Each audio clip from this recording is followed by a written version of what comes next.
Hi everyone, welcome to On the Other Hand. I'm Ariane Zurcher and I am at work on my third sphere.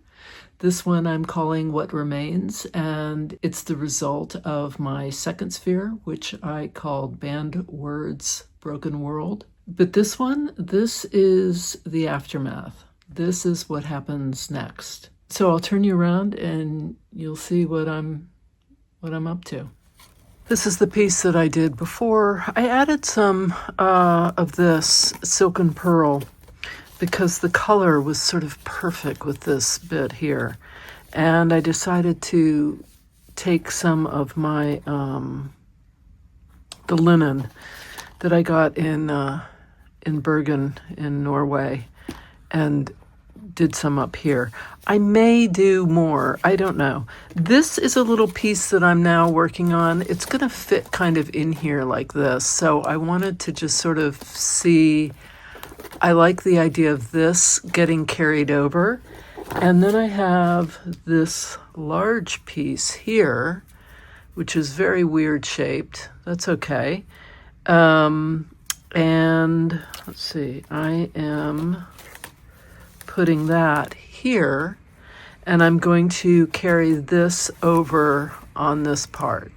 I want this sphere to have more, the bottom to be more of a flow as opposed to how I've worked some of the others where it's sections. I want this to kind of flow all the way around. So I'm putting these, I'm putting the screen, the metal mesh, down and kind of envisioning how I want this to go. I'll bring in some more of this material and go from there. So right now, I am stitching this down onto the screen so that it's really adhered nicely. And I'm doing 1 and 2 wrap French knots.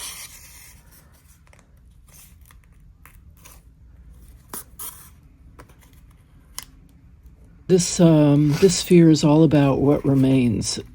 And when I was thinking about the whole concept of this sphere and I was kind of mapping it out and brainstorming about it, I was thinking about two things, the macro and the micro. So the macro, what happens when you ban language, when you remove phrases from federal documents, when you start banning books, when speech becomes politicized, which you could argue has always been the case. But what happens when you fracture connection, the way we speak to one another, the way we communicate, when control becomes the goal, the primary goal? So that's the macro. And then the micro is what happens personally. So what happens to me if I'm in a relationship, say, where someone is very controlling or they're telling me that I can't say or do certain things, and what happens to me as a human being? What happens to me inside? So that's what this sphere is really about. It's a world that's collapsing in on itself because there's distortion and fragmentation and rupture. I am planning on the top of this sculpture to be open, sort of like it's blown up. And I want the edges to be raw, torn, threads dangling, materials torn and left to behave however they'll behave. The surface is going to, as you can see here, is uneven, like a topographical map. It's crumpled like a distorted landscape because that's how I feel.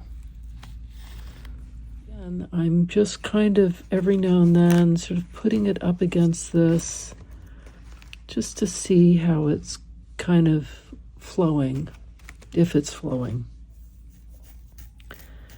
So far, so good. So let's see here. I pulled a whole bunch of stuff and I'm just playing a little bit.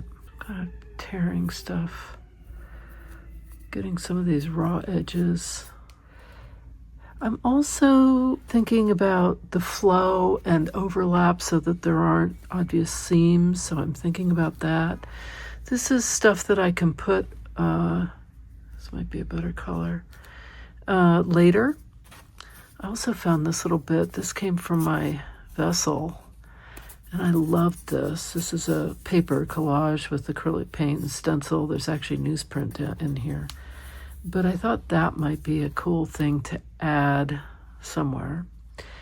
And then I have this piece over here. So I'm going to stitch that down, and then I'm starting to work on this piece. And remember I said I wanted this to kind of flow down, so it is. I'm going to stitch that down. But before I do that, I'm going to add a whole bunch of other stuff. And I'm really approaching this kind of as a collage at this point. So I can put things here like this. I don't want this name all in bold showing, so I can tack that in. This is what I've got so far. I took it off the screen so that I could do my stitching on it, and yeah, so I'm just going to pin it a bit more so that it's exactly where I want it. This is my first sort of layer. I may add some paint. I don't know. I'm gonna see how I feel about this. And I may add a little of the singed. I've used singed fabrics, primarily the fabrics that have text on them, and singe them. Wire mesh. I'm going to incorporate rusted metal. Everything in this piece is about tension, collapse, and what's left behind. But I've also added, and I'm going to continue adding, tiny hints of color, like pink silk French knots here and there. It's like something is trying to grow. I've been thinking a lot about women and our roles and the kind of, I don't know, crushing weight we've been expected to carry quietly for generations. Well, since the beginning of mankind, really.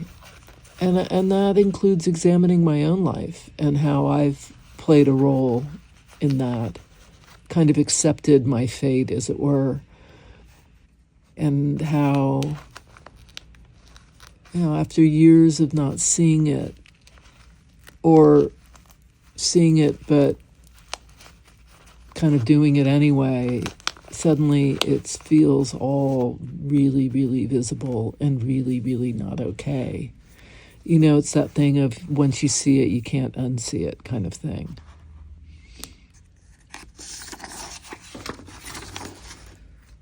And I guess, this piece is holding that tension.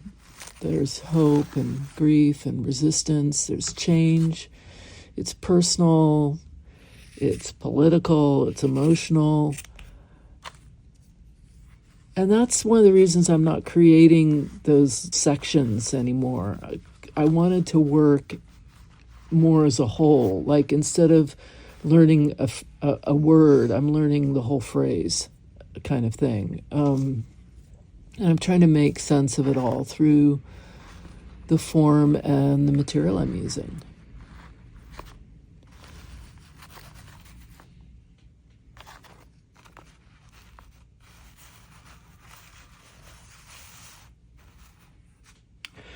I'm not loving this big expanse here, so I'm trying to find a way to break it up a little bit, and this might be the way to do it. I don't know.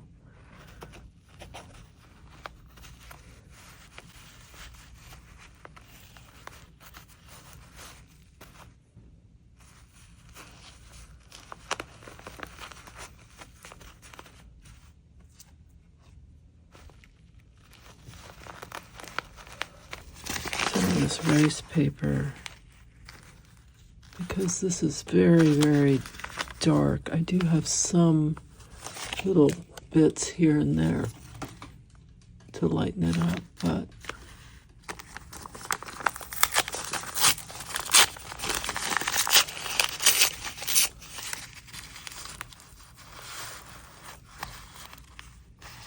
I kind of like that.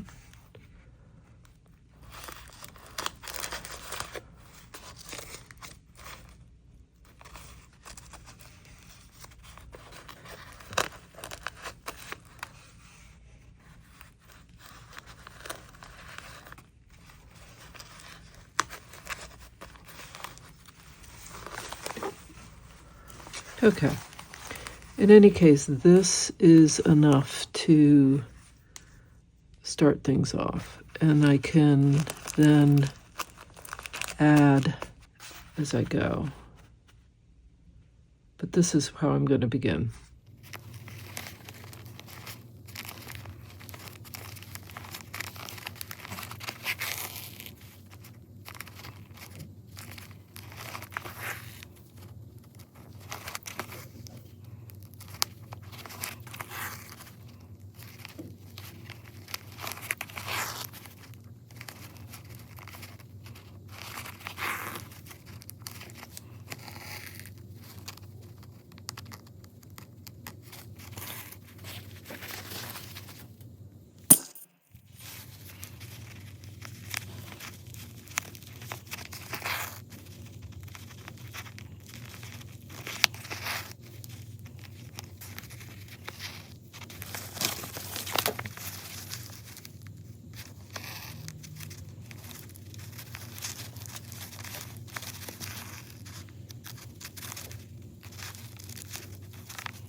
this gaping hole, that's like the realization, and you see here, it's kind of stitched together, and then you can't unsee, and there's this rupture and a hole left where what you thought was true, what you once believed, you now realize was all false, and so there it is.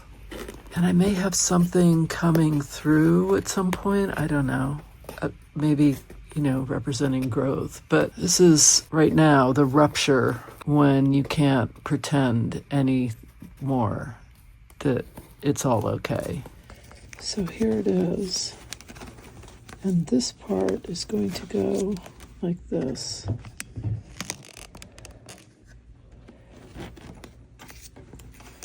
And this part will then be joined here. So you kind of get an idea of what I'm doing here.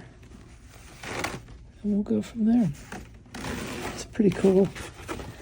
This is, I did a lot of mapping out and strategizing with this beforehand. I did with the other ones too, but this one much more detailed, where I really brainstormed and wrote out just a ton of stuff and my thinking and, all of that. And I think that's paying off.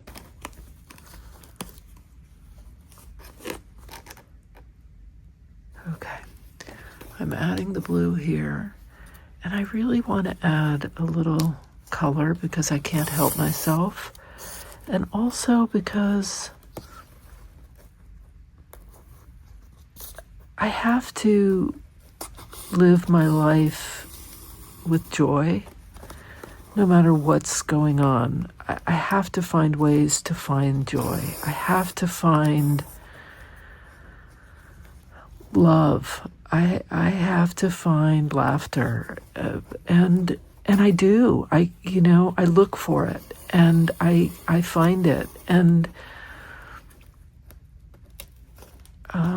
so creating is everything.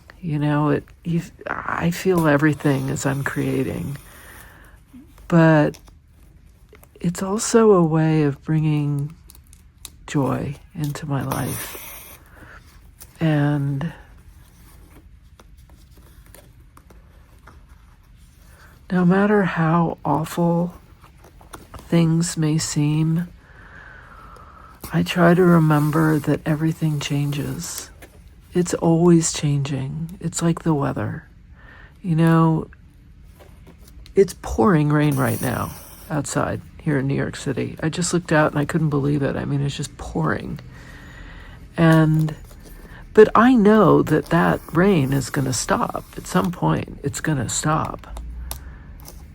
And that's also true in life. It's everything's changing all the time. So this is me adding a little joy here. Some of these little rusts, and I was also thinking about color and the personality of color. Did you ever think about that? Like that color has a personality? I used to not like pink. I would never wear pink. And then I was pregnant with my daughter. I had no idea what her sex was. Well, I knew immediately that she was a girl, but I didn't have verification of my feeling. I mean, I could have been wrong, but I wasn't. And suddenly I just wanted to wear pink. And I was thinking about pink and how pink is also fragile and vulnerable, and that's the personality of pink to me. It's the beginning of spring. It's a cherry blossom. It's the beginning of something new and beautiful. It's fragile and vulnerable, and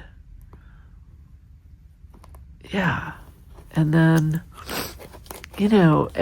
every color has its own beauty. So just a little patch of something else. And I might add it up here just to give it something.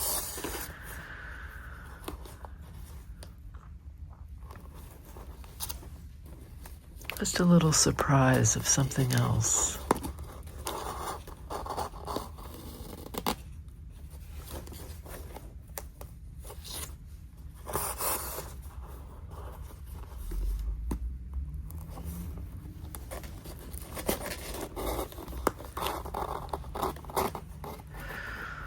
Thinking about my mom and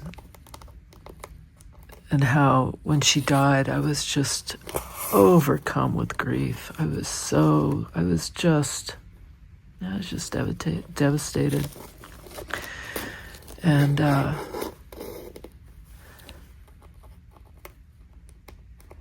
then other things came to light after her death that I hadn't known. And there were a lot of other feelings that surfaced, things I had absolutely not expected. And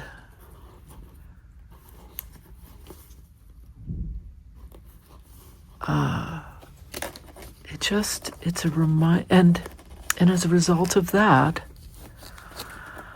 I started to really do some internal work.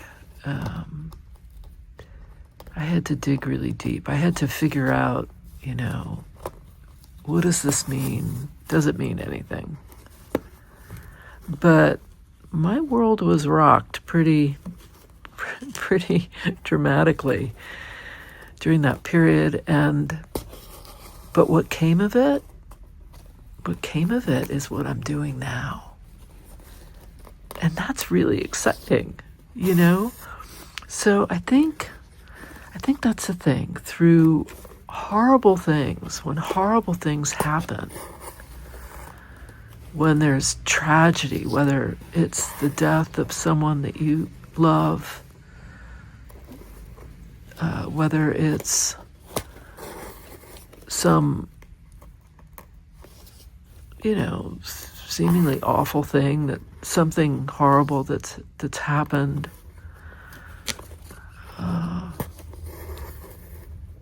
sometimes something else occurs as a result. Some growth that occurs in the people who remain. And sometimes that can be a really, really great thing. And so then you look back and you realize, wow, if that hadn't happened, I don't know that I would have gotten here. I wouldn't be creating this. So it's interesting the way it's all about how we choose to live our lives, right? How we respond. It's all about how we respond to the things that happen in our lives. And ideally, I'd like to respond with growth and hopefully a little, elegance, a little grace, That's not always the case, but that's what I aspire to.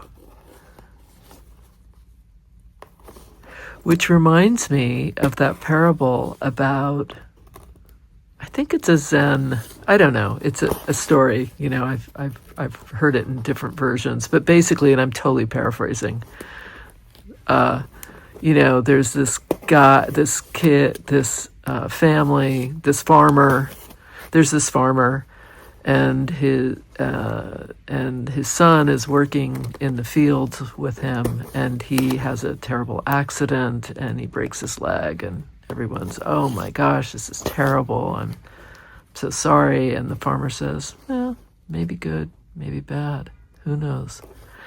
And then a war breaks out, and all the men are being drafted. And but his son is not, because he's broken his leg and he can't fight. And everyone says, "Oh, lucky you, boy." And the farmer says, maybe good, maybe bad, who knows? And it's like, it's that perspective, right? Things happen, and they're not within our control. And it's how we then respond, what we do.